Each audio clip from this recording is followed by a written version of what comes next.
Bismillahirrahmanirrahim. My name is Anam Arman and today I'm going to talk about the drugs affecting on blood. So why this topic is so important? Because our body needs a good circulation of blood, and if a blood clot in our artery or veins, then it formed a thrombus. The control of antithrombotic therapy is crucial in patients with cardiovascular diseases. So what is blood? Blood carries oxygen and nutrients to tissues and takes metabolic waste products away from the tissues. Let me tell you about a brief introduction about hemostasis. Hemostasis is a process to prevent and stop bleeding. We have two types of hemostasis. First is primary and the other is secondary. In primary hemostasis, we have a small injuries to blood vessels, and in secondary hemostasis, we have a large injuries to blood vessels and tissues.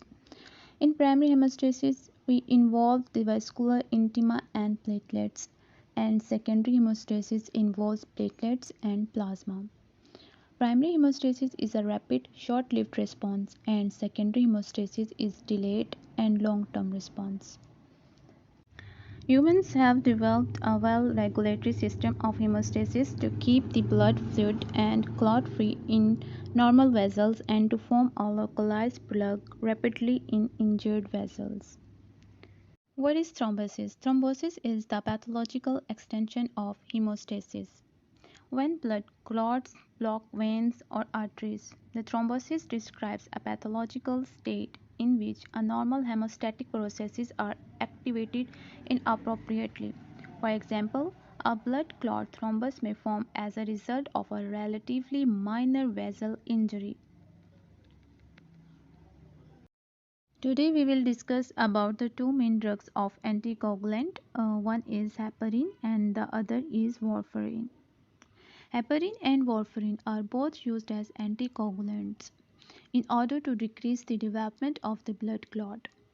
Heparin is a direct anticoagulant and warfarin is indirect anticoagulant, and its both action is to decrease the synthesis of clotting factors and its effect to prevent the venous thrombosis. Antiplatelet. In antiplatelet we will discuss about the aspirin. Its action is to decrease platelet aggregation and its effect to prevent the arterial thrombosis. Thrombolytic drugs. We will talk about the streptokinase. Its action is fibrinolysis and its effect the breakdown of thrombi. So here comes blood clotting in a blood vessel. It seems to be like that, and it is also known as thrombus. Blood clotting is the normal defense mechanism to prevent the blood loss. It is the transformation of a liquid blood into the semi-solid gel. Clots are made from fibers of a protein called fibrin.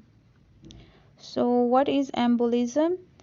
When a part of thrombus breaks off and it travels to another part of the body is called embolus, and this process is called embolism. Here is the coagulation cascade. We have two pathways, one is intrinsic and the other is extrinsic pathway. Intrinsic and extrinsic pathways are the two separate pathways that led to the formation of a blood clot. The main difference between the intrinsic pathway and extrinsic pathway in blood clotting is that intrinsic pathway is activated by a trauma that is inside the vascular system, whereas the extrinsic pathway is activated by external trauma. The intrinsic pathway is attached to the factor of 12, 11, 8 and 9 factor, and extrinsic pathway is bind to the factor 7. Our first topic is about anticoagulant drugs, in which we will cover about the heparin and warfarin. Heparin, the mechanism of action of heparin. Here are some brief points about the mechanism of heparin. So, heparin, it binds to the endothelial surface membrane. Heparin activity dependent on plasma proteases inhibitor. It acts indirectly by binding to antithrombin 3 inhibitor of clotting factor proteases. The pharmacokinetics, the branch of pharmacology that concerned with the movement of drug within the body. It involves the following processes like absorption, metabolism, and elimination and half-life of heparin.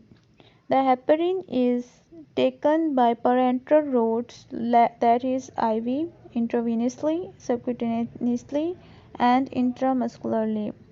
The metabolism of heparin is partially metabolized in the liver by heparinase 2-uroheparin, which has only slight antithrombin activity. 20 to 50% is excreted unchanged. The elimination and the half-life of heparin. Heparin has a relatively short half-life of about 60 to 90 minutes, and therefore the anticoagulant effect of therapeutic doses of heparin will mostly be eliminated at 3 to 4 hours after the termination of continuous dosage. Drugs that decreases the effectiveness of heparin, that are antihistamines, digoxins, that are heart medications, tetracyclines, antibiotics. The side effect of heparin, including the chills, urticaria, fever, pain, heavy bleeding, managed by the protamine sulfate. And thrombocytopenia is a condition in which you have a low blood platelet count. While we have itching of your feet or bluish colored skin, pain, redness, warmth, irritation, etc. Contraindications of heparin. Heparin hypersensitivity, hematologic diseases, hemophilia, thrombocytopenia is a condition in which you have a low blood platelet count, cardiovascular hypertension, intracranial hemorrhage, active tuberculosis, gastrointestinal tract or ulcerative lesions. Now we have a second drug, that is warfarin, anticoagulant drug. Its action is indirect. The oral anticoagulant antagonist of vitamin K. Its generic name is warfarin sodium.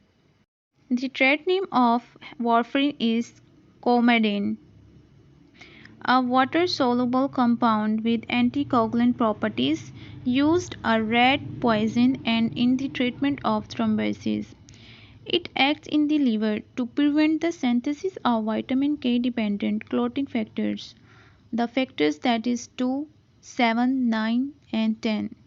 Warfarin has no effects on circulating clotting factors or on platelet functions. The following are the side effects of warfarin. Here we discuss about hemorrhage, diarrhea, jaundice, fever, rash, syncope, anaphylactic reactions, vomiting, fatigue, severe headache, and pale skin. What is syncope? Syncope is a fainting or a temporary loss of consciousness. Anaphylactic reactions is a serious condition in which it can block your airways and prevent you from breathing. Contraindications of warfarin. Warfarin is a contraindicated in pregnancy, hemorrhagic diastasis, ulcer of stomach and duodenum, ulcerative colitis, malignant formations, disturbance of functions of kidneys and liver. These are the name of anticoagulant, its antral doses, parenteral doses, and half-life. Heparin. Heparin antral doses is 1 mg per antral doses are 10,000, 12,500, 20,000 or 25,000 USP. The half-life of heparin is 60 to 90 minutes. USP is a measurement scale of United States Pharmacopoeia. The other drugs are nadoparin calcium, firazeparin, rivaroxaban, and its antral doses are 2, 5, 10, 15, 20 mg, and its per antral doses are 3,800 and 9,500 units. and its half-life is about 3 to 7 minutes. Rivaroxaban, its antral doses are 2 to 10 mg and its half-life is about 5 to 9 minutes. Warfarin, its half-life is 20 to 60 minutes. Okay, now let me tell you about the platelet thrombocytes aggregation inhibitor mechanism. It works by the following pathways. Like in clopidogrel, it inhibits or blocking the production of adenosine diphosphate receptors. By blocking it, it also reduces the thrombocytes production. The dipyridamole is worked by three following ways.